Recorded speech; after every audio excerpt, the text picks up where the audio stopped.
Por ejemplo, el Pacífico se sigue hoy como quejando como de lo invisible que es ese territorio para el resto del país. Entonces, sí, siempre la exigencia también a alguien que está eso, cuidando la tierra, cuidando un bosque, es, no, necesito que todos los copoazús pesen tanto y sea, la pulpa sea este blanco número 8 que yo digo, pues no, eso es muy difícil. Como, las personas de las comunidades, ¿no? Como todo. Esto es Al Centro de la Mesa, conversaciones a fuego lento con empresarios gastronómicos para compartir ideas, historias y sus secretos mejor guardados del negocio de los restaurantes. Presentado por Coco y Social y Revista Buen Gusto. Eduardo, cuéntanos si lo que Minimal es hoy lo soñaron hace 22 años. Pues yo pensaría que en la intención de muchas de las cosas que sucedieron, sí, porque fue un proyecto que nació con una ambición de ver suceder un montón de cosas. Lo que pasa es que teníamos un montón de incertidumbre de cómo iba a ser el camino. Entonces, sí, nosotros teníamos como un gran ánimo. Entonces, en esa medida como que hay un gran grado de sorpresa de ver que se logró, pero sí estaba en el imaginario que era lo que queríamos que sucediera. Bienvenidos a este episodio de Al Centro de la Mesa. Hoy nos encontramos con Eduardo Martínez y Antonella Ariza. Ellos son socios del restaurante Minimal y de la heladería Selva Nevada. Con ellos vamos a estar hablando acerca de cómo emprender en gastronomía aprovechando la gran despensa que es Colombia y su biodiversidad. Bienvenidos a este podcast. Gracias. Ay, muchas gracias.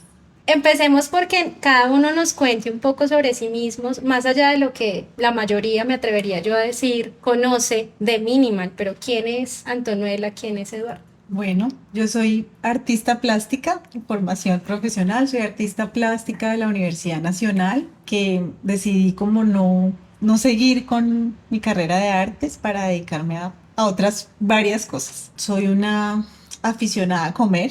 Lo que más me gusta es comer cosas ricas. Esa fue mi motivación para aprender a cocinar, porque entendí que sí era importante saber preparar algo, ¿no? Como cuando lo probaba quedaba frustrada porque decía, ay, no, esto qué delicia, ¿cómo se hará? ¿No? Entonces esa fue una de mis motivaciones para aprender a cocinar. Y bueno, me gusta mucho también leer, estar en la casa, me fascina y cada vez tengo menos tiempo. Me encanta también hacer cosas por los demás. También creo que esa es otra de mis motivaciones de cocinar, porque me gusta mucho pues atender a las personas, ¿no? Como que la mesa esté bonita, que los lugares estén bonitos, que haya cosas ricas para comer, que sea linda la música, que la gente, ver a las personas felices. Yo soy bogotano, soy ingeniero agrónomo y pues a veces la gente me lo pregunta qué tiene que ver la agronomía con la cocina y con tener un restaurante, pero creo que tiene todo que ver. Yo tuve como la suerte de tener como una educación tanto en la casa como en el colegio ligada a los oficios y al campo. No porque mi papá fuera campesino ni porque mi papá es ingeniero civil, pero para él sí fue como muy importante en la formación de todos que todos tuviéramos una comprensión del país muy cercana. Entonces nuestras vacaciones siempre eran o a los llanos o a San Agustín o a una comunidad en Sucre, en Colosó, y yo creo que le cogí como mucho gusto a la interacción con la gente del campo. Y creo que eso pues fue la motivación para estudiar agronomía. Sin embargo, un poco, siempre digo, no reniego como de mi primera profesión, pero sí me di cuenta que las escuelas de agronomía formaban profesionales sobre todo para el mundo de la agroindustria, ¿sí? Y de los negocios agroindustriales. Entonces, como en ese sentido, como que, pues a mí eso no llenaba mis expectativas, como a mí me interesaban los campesinos y pues la riqueza del país. Y esa formación sí termina uno restringiéndolo a unos sectores y unos renglones muy específicos. Entonces yo desde la universidad empecé a tomar distancia, entonces por eso creo que terminé yendo a trabajar con una ONG ambientalista en el Pacífico y eso creo que empieza como a marcar un camino paralelo a que también me gustaba cocinar y que en esa época en la Nacional era difícil comer bien, entonces creo que eso también me obligó a cocinar y a invitar a mis amigos de la universidad a decir, no, pero ¿por qué tenemos que comer así como todos los días?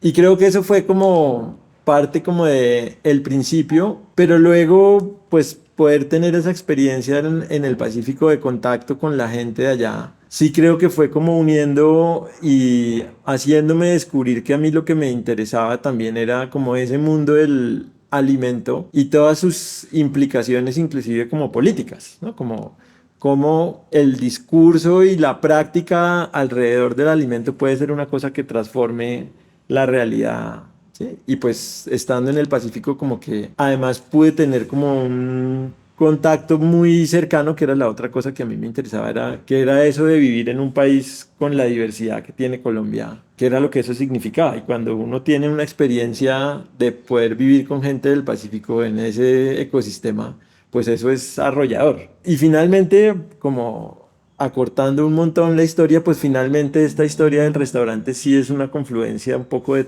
muchas de las cosas que a mí me interesaban en ese entonces, pero que me siguen como interesando. Entonces como que siempre me siento cómodo entre las dos, sí, entre ser cocinero y ser agrónomo, porque ambas miradas pues alimentan las preguntas de todos los días. Ujú. ¿Y cómo surge entonces Minimal? Pues parte un poco como de esa búsqueda de encontrar un espacio profesional. Nos llevó a varios egresados de ahí de la facultad a decir, bueno, o sea, si el mundo profesional no nos ofrece como las posibilidades, ¿qué hacemos? Y ahí nació la idea de de formar una ONG, después de que varios habíamos tenido experiencias con otras ONGs ambientalistas y que trabajaban en desarrollo y de haber también varios haber trabajado como con el sector ambiental. Entonces formamos una fundación que se llamaba Equilibrio con conocidos y amigos también de otras universidades y de otras profesiones. Y finalmente, como simplificándolo mucho, lo que buscábamos con la fundación era proponer construir soluciones con la gente de las comunidades, como deshaciendo ese como discurso de que el profesional es el que llega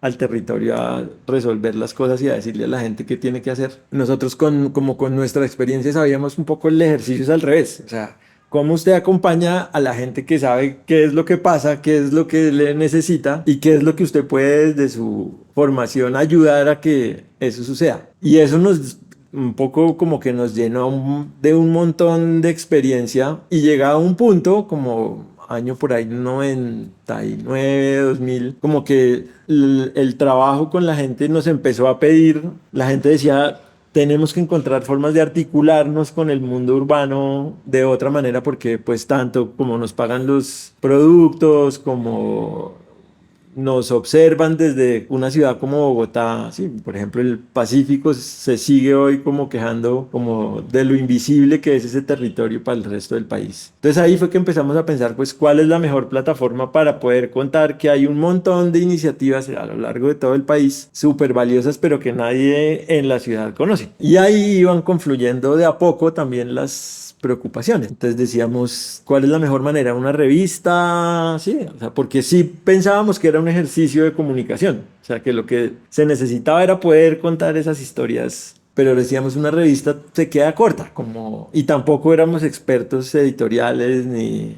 Pero sí, en nuestro trabajo con la fundación, como uno de nuestras líneas metodológicas era construir eventos con la gente, o sea, invitar a la gente a materializar sus ideas en un día de campo, en un almuerzo, siempre decíamos no, o sea, a nosotros no nos gusta sentarnos a teorizar con la gente, a echar como carreta, sino inventémonos algo, sí, hagamos un día que una cosa suceda y siempre hemos tenido confianza de que eso desenvuelve como muchas cosas que están como trabadas, ¿no? Sí. Muchas veces llegan las instituciones y les proponen proyectos y no sé qué, pero es como hagamos algo que suceda algo porque cuando uno ve que algo sucede, construye una confianza de que no, de lo que uno se imaginó no es una cosa... Entonces ya teníamos muchas experiencias así en el Pacífico, en el Amazonas, en la Sierra Nevada, aquí en la zona rural de Bogotá, como...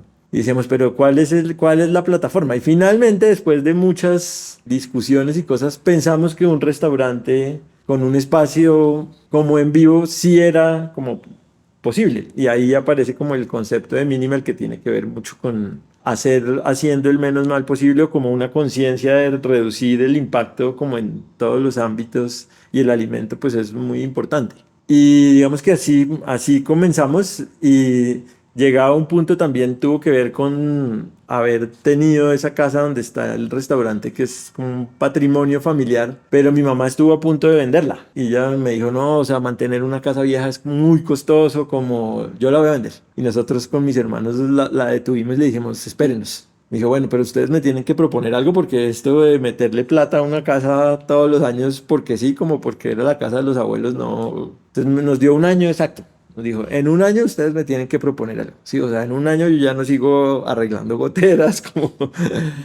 Y eso nos empujó también como a que eso que estábamos imaginando, pues a materializarlo. Pero al principio, pues todos no nos imaginábamos la proyección de eso. Por eso siempre decimos como que al principio nosotros lo que hicimos fue como un evento donde queríamos ver funcionar todo lo que nos habíamos imaginado alrededor del diseño, pues obviamente del restaurante, de la música, de los DJs, de cómo cada cosa podría ser un relato sobre ese país diverso desde la música, desde la moda, desde un objeto, desde la comida. Y pensábamos que iba a durar 15 días, ¿sí?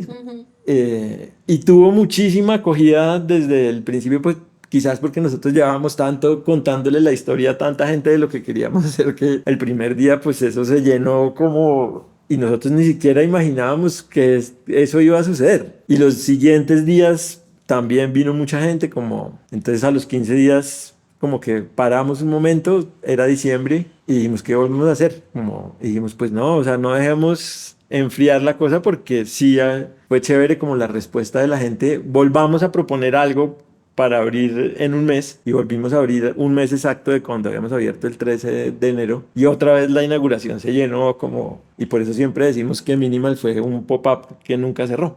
Y a partir de ese momento no cerró, No. de ese enero. Hasta hoy. ¿Y cuáles dirían ustedes son como esa filosofía que hay detrás de lo que es Minimal? Que me encanta además que nos amplían mucho el espectro de que no es solo un restaurante.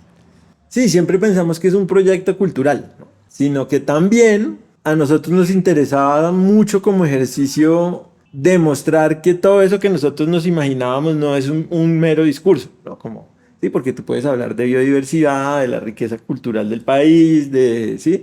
De que somos muy creativos en Colombia y que aquí hay mucho emprendimiento y que la gente se echaba para adelante pero eso se puede quedar en solo hablar. A nosotros sí teníamos como un gran interés de demostrar que a partir de esos valores se podían construir como cadenas con las comunidades, que era posible demostrarle a la gente que confiar en que la biodiversidad es una alternativa, no es una locura así como de ambientalistas, sino que seguimos pensando que eso es realmente una de las grandes oportunidades que tiene un territorio como Colombia. Entonces, pues en ese sentido, eso era lo que queríamos poner como en escena, en el funcionamiento del restaurante y del proyecto. Y sigue, digamos, creo que eso sigue funcionando así. Y además teníamos un poco como esa confianza de que eso iba a desatar cosas a distinto nivel, tanto en el territorio como aquí en la ciudad. Y pues hoy sí yo me atrevería a decir que a ese respecto Minimal sí fue una cosa que despertó como un interés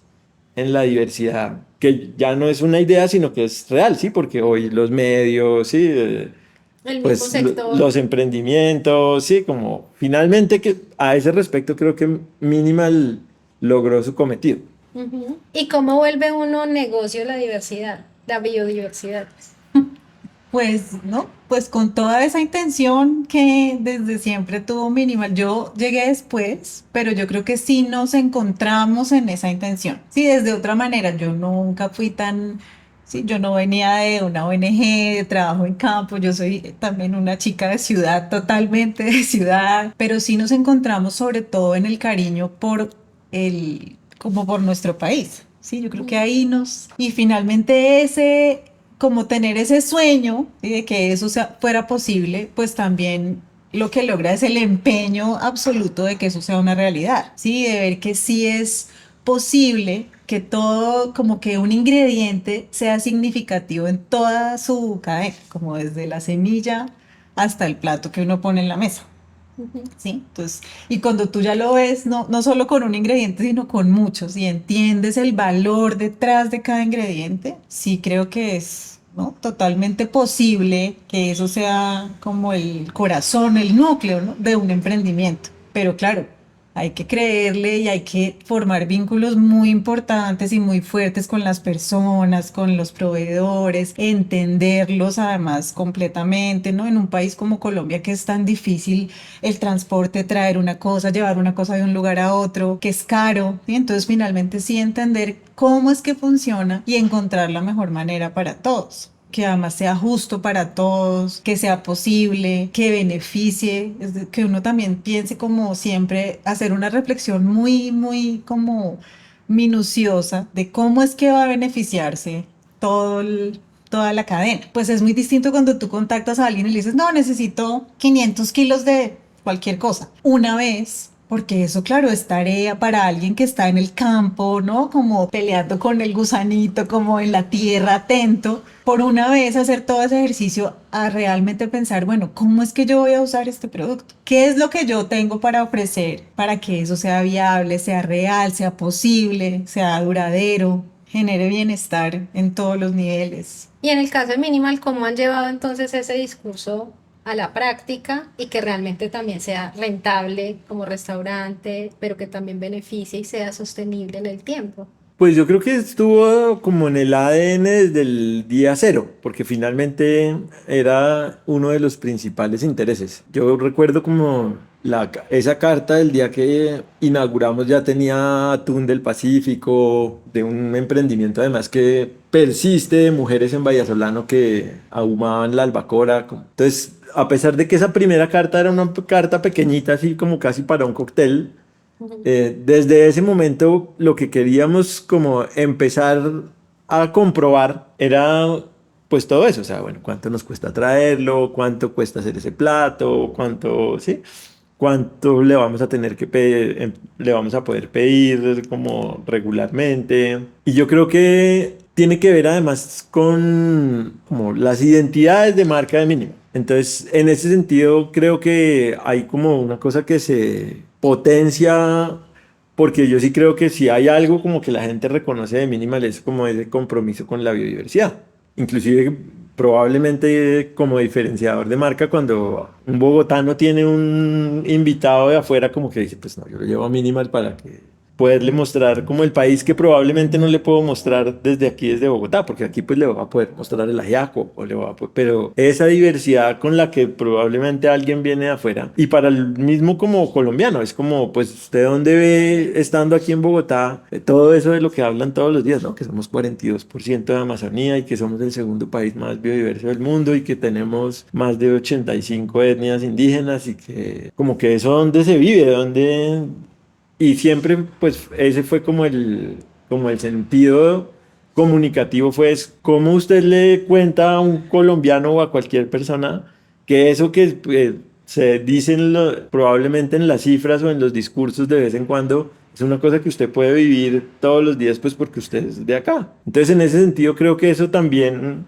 en la medida que había tanta claridad al respecto de que eso era un valor de marca, yo creo que ahí fue que se fueron construyendo todas las líneas de que eso funcionara como negocio, de que eso funcionara para los productores, como, sí, porque es como a lo que no renunciamos. ¿Y cómo es ese proceso precisamente de ampliar esa base de datos de proveedores? Porque además son pequeños productores, supone uno no muy conocidos, muy adentro de los territorios. ¿Cómo llegan ustedes a ellos? Pues hay unos que sí, que hemos buscado porque estamos buscando productos específicos, pero hay otros que también se han comunicado porque a veces como que uno no se le ocurre o no sabe dónde buscar y aparecen, ¿no? A veces como, primero es, claramente les decimos, bueno, nosotros es un restaurante pequeño que no puede comprar un montón y elegimos también a muchos comprarles poco, ¿no? Que a uno solo comprarle mucho. Sí, es decir, entonces como, ¿qué es lo que tiene este proveedor? ¿Qué es lo, no? Como lo mejor que tiene, lo que de verdad le, o le interesa más, ¿no? O lo que quiere hacer crecer en su huerta, en su jardín. Y eso es lo que lo que hacemos y fortalecemos como eso todo el tiempo. Aunque muchos hagan lo mismo, pues hay unos productos que decimos, no, este es el que nos funciona, este es el que nos gusta para nuestro plato, ¿sí? Entonces buscamos, pero sí, eso, sobre todo que sea como algo a largo plazo. Decirles, no, bueno, listo, vamos a, como va para esa. ¿Sí? Sí. No como Como el... proyectese. Sí, vamos a... Sí, a veces pues es difícil, ¿no? Como que... Y también eso, pues tener un montón de paciencia, porque finalmente hay momentos en que tú no le puedes exigir a alguien que como que cuida un bosque, ¿sí? Que siempre las cosas sean de un color, de un tamaño, de un sabor, eso no se puede.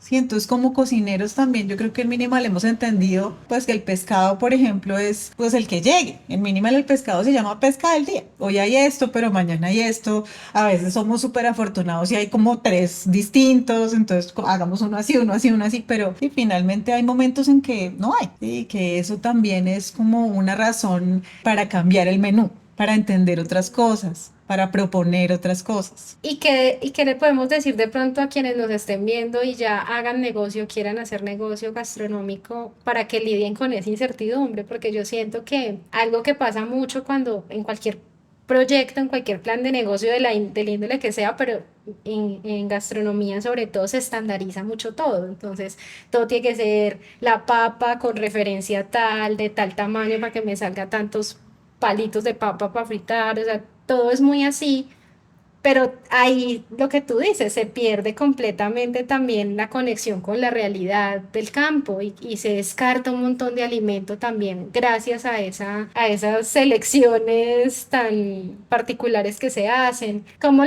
se lidia con esa incertidumbre? Volvemos a lo mismo, para que siga siendo rentable, para que el negocio siga funcionando. Pues también creo que hay que tener en cuenta un poco la estacionalidad. Nosotros en Colombia no estábamos acostumbrados o aún no estamos acostumbrados ni pensamos en que las cosas sí tienen momentos, épocas, estaciones, ¿sí? La gente como que lo dice, pero no entiende bien la razón. Sí, hay momentos en que hay las frutas como que uno compra las ciruelitas rojas chiquitas, no, que son deliciosas y hay momentos en que uno dice, no, que es esta ciruela tan ácida, tan amarga. En cambio, hay unos momentos en que, uy, qué ciruela increíble. Sí, pues eso es porque no están en cosecha, que como que las cogen para que siempre haya, pero no, eso me parece importante, que también, sí, aquí no hay estaciones tan marcadas, pero hay momentos de los ingredientes, de los productos. Entonces también como exigirse uno mismo a que en el menú diga siempre que hay papa roja, ¿sí? Ujú. Cuando a veces pues la papa roja no, pues se dañó, hay morada o hay solo criolla. Sí, eso es como una cosa que finalmente yo creo que los menús, los cocineros se imponen en su menú, que es raro, porque también entonces usted lo que termina es diciendo, no, ese plato hoy no hay, porque no había la papa tal o el tamaño tal. Y eso con el desperdicio de alimentos pues Claro. es gravísimo porque también pues no, como es la naturaleza de unas formas, colores, diversidad de todo, ¿sí? Entonces, si siempre la exigencia también a alguien que está eso, cuidando la tierra, cuidando un bosque, es, no, necesito que todos los copoazús pesen tanto y sea, la pulpa sea este blanco número 8 que yo digo, Ujú. pues no, eso es muy difícil y es como un autocastigo, un autosabotaje. Sí.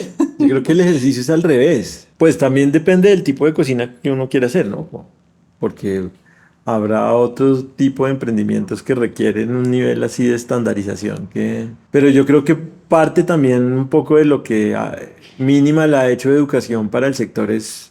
No, viejo, o sea, ¿sí? Usted quiere tener pescado fresco, pues usted no puede como pensar que va a tener todos los días mero, ¿sí? Ujú. No, no es así. O sea, usted quiere pescado fresco, ¿sí? Pues hoy de pronto hay atún, pero mañana hay merluza y la otra semana, o sea, estén pudiendo coger corvina. Entonces no quiera tener atún divino, ¿sí? Los 12 meses del año, porque si no es al revés, cómo los departamentos de costos, cómo se adecúan a eso para que realmente el emprendimiento gastronómico sea una cosa que soporte lo otro. También porque finalmente si usted quiere hacer una diferencia a ese respecto, pues no puede pretender lo otro, ¿sí? O sea, usted quiere hacer diferencia con el producto, pues aprecie el producto, ¿no? O sea, el producto no sale igual todo el tiempo, no, no va a haber todo el tiempo, pero pues no importa, ¿sí? O sea, probablemente lo interesante de que usted se fije en el producto es lo que le dice el producto en cada momento.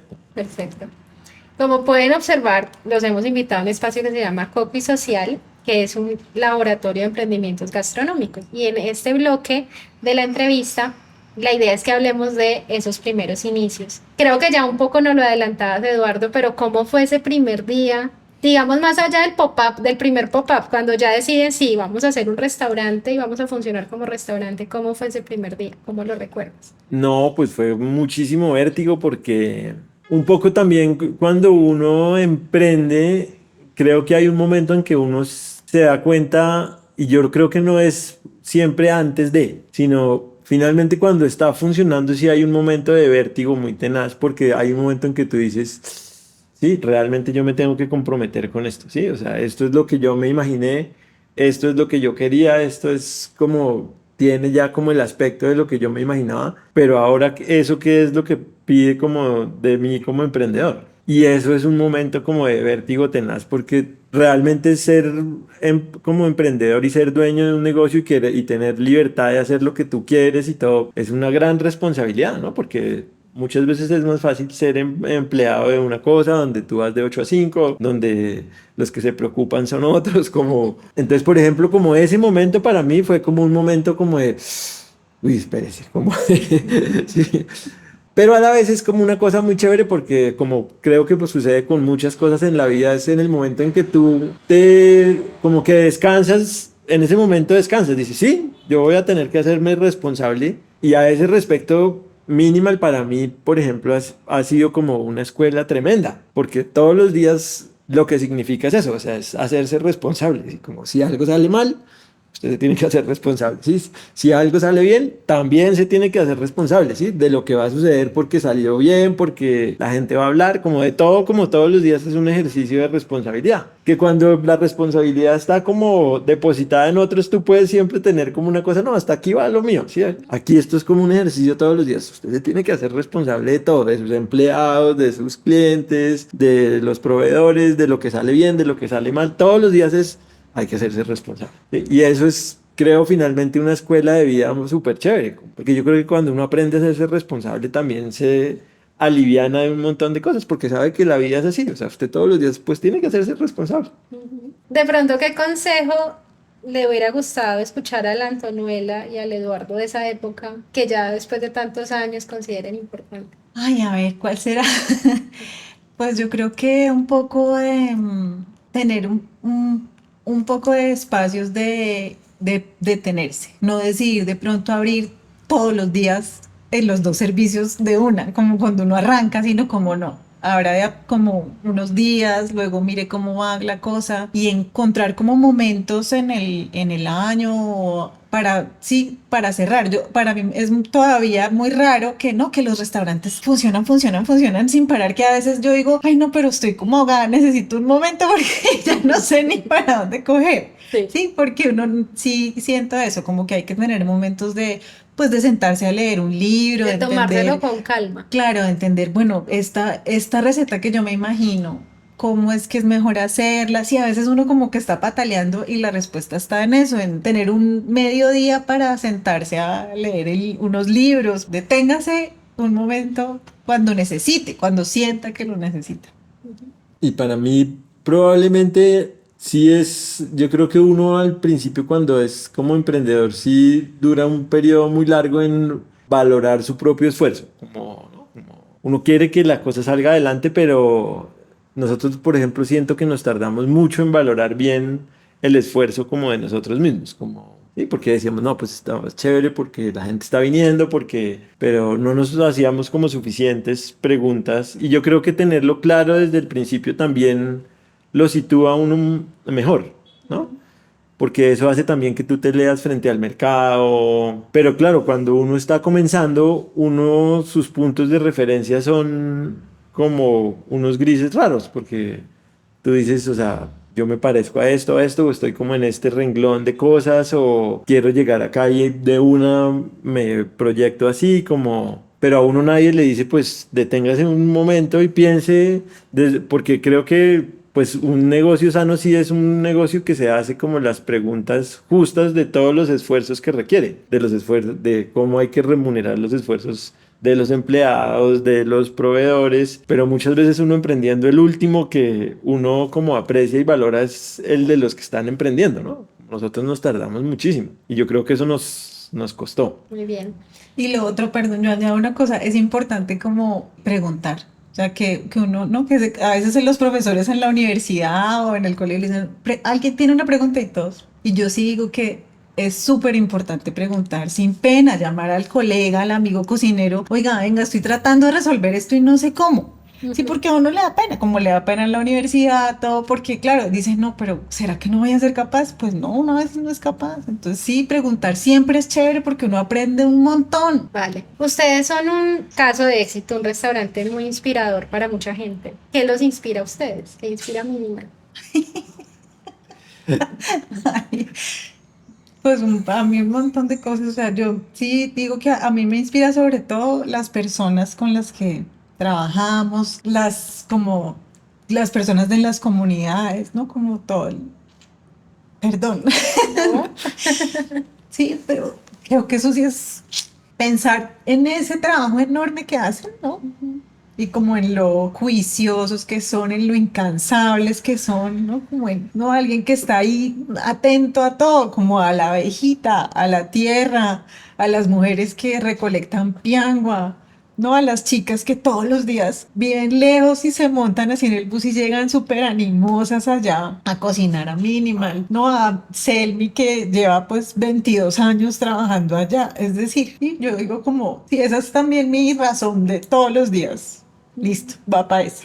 Bien. Sí, igualmente como pues creo que es nuestra gran motivación y gran inspiración, pues son la cantidad de personas que hemos tenido la suerte de conocer y de compartir trabajo por muchos años, porque creo que en los emprendimientos hay como una gran como magia y cosa como poética del esfuerzo, por ejemplo, que hace como un campesino o hace como un indígena, ¿sí? Y yo creo que eso, como en términos de la imaginación, a veces nosotros aquí estamos como llevados a una cosa como de la eficiencia y todo, pero cuando uno tiene tiempo de compartir de cómo, por ejemplo, se valoran las cosas, ¿sí? O sea, de cómo se valora que una fruta salga preciosa o como sí, y como eso al que la cuidó y todo lo conmueve, ¿no? Como eso es como muy inspirador. O sea, hay un señor ahí en Cibate como que cuando habla de como de cada guatila y de cada mazorca que como que uno dice, qué increíble, como sí, o sea, imagínese como que además el señor me manda a mí para que yo cocine con eso, como no, pues Fíjate qué sí, responsabilidad tener ese tesoro en las increíble, como y la otra cosa que a mí me conmueve y me inspira mucho es cuando tú ves a la gente como conectada con su oficio, con los cocineros, como que el día que uno se da cuenta como que se están divirtiendo, que es como una prestación de un ingrediente nuevo y como que se sorprenden ellos mismos, para mí en todos los procesos y lo mismo con los campesinos, cuando la gente genuinamente como se sorprende. Sí, como que yo siento que es el momento, para mí eso es como la creatividad, en el momento en que tú mismo te das la oportunidad como de sorprenderte y yo creo que también por eso nuestra tarjeta dice cocina sorprendentemente colombiana, sí, como que sí estamos como muy atentos a ese momento en el que surge como la sorpresa y surge el quiebre, sí, y por eso también entre los colegas cuando eso sucede también como que yo digo, este man cómo se está divirtiendo cocinando, porque uno dice, logra como comunicarle a uno que está jugando, sí, que está descubriendo una cosa, como cuando yo veo eso como que, y también pues pues, quizá en los cocineros que uno pueda tener como referencia ese tipo como de manera de aproximarse como a las cosas es una cosa que a mí me inspira mucho en todo, ¿sí? Desde un carpintero, desde el señor que teje una mecedora o como verlo como concentrado y ver que su mismo trabajo como que se ilumina en un momento es una cosa como que a mí me inspira mucho. Perfecto. Vamos a entrar al último bloque, que es de preguntas cortas, respuestas rápidas. Y la idea es que como somos dos, pues cada uno me responde una, ¿vale? ¿Cuál es el ingrediente favorito en Minimal, Eduardo? Ahora tal vez el tucupí. ¿Cuál es el ingrediente más exótico que hayas probado de la despensa colombiana? Pues yo creo que el tucupi y el mambe. Un plato icónico de Minimal. Los arrullos. ¿Tu helado preferido de Selva Nevada? El de Copoazú. Un sueño gastronómico por cumplir. Tiene que ver con eso, como con descubrir cómo es que la gente aprende. Porque eso es una pregunta que yo me sigo haciendo. ¿Cómo es que tú ayudas también a que la gente descubra? ¿Sí? Y yo creo que eso yo todavía no lo he terminado de resolver. Una canción que represente a Minimal. ¿Cuál será? No, ayuda. O que suene mucho de pronto en las playlists del restaurante. Que les guste mucho. Pues no sé si alguna de Sistema Solar, una que se llama Yo Voy Ganado, que está linda, ¿no? Que dice que mi mojarra frita, camarón, chipi chipi, ¿no? Como yo voy ganado porque es como que tengo ahí algo para comer. ¿Cómo es que se llama la de ahora de Belandia? ¿Tierra Mía? Amanecer, el amanecer. ¿Cuál es la comida callejera colombiana favorita? Tal vez la mazorca. Pastel de yuca. ¿Qué no soportas en un restaurante? La pretensión. ¿Cuál es tu restaurante favorito, pero que no sea no sea nada ni Minimal? Ahora me gusta mucho Humo Negro. La Monferrina. Un referente en la industria al que admires. Pues probablemente a Sebas de la Monferrina me parece que ha sido como un emprendimiento construido como paso a paso y cada vez se pone más rico, más... Yo a Jennifer y a Jaime David. ¿Cuál sería tu última cena si supieras que te mueres pronto? Casada con tufi. No, de pronto un vaso de jugo de lulo con pan. O con pan de oro. O con pan de oro. ¿De qué te sientes orgulloso? Bueno, Minimal como es una cosa como que me da mucha satisfacción. Como de Minimal me siento muy orgulloso. Lo que nunca te dicen de ser empresario gastronómico es... Que cada vez tiene que ser uno más responsable y meterle más la ficha. ¿Y qué es lo mejor de ser empresario gastronómico? La independencia. Pues hasta aquí llega este episodio de Al Centro de la Mesa. Antonuela, Eduardo, muchas gracias por aceptar esta invitación. No, muchas gracias a ustedes por la invitación, por tan rica conversación. Maravilloso. Esperamos entonces vernos en un siguiente episodio de este podcast. Hasta aquí, Al Centro de la Mesa. Si disfrutaste de la conversación, sigue este canal para no perderte de próximas entregas. Ayúdanos a compartir este episodio y recuerda seguirnos en Instagram como @cocuisocial y @buengustorevista.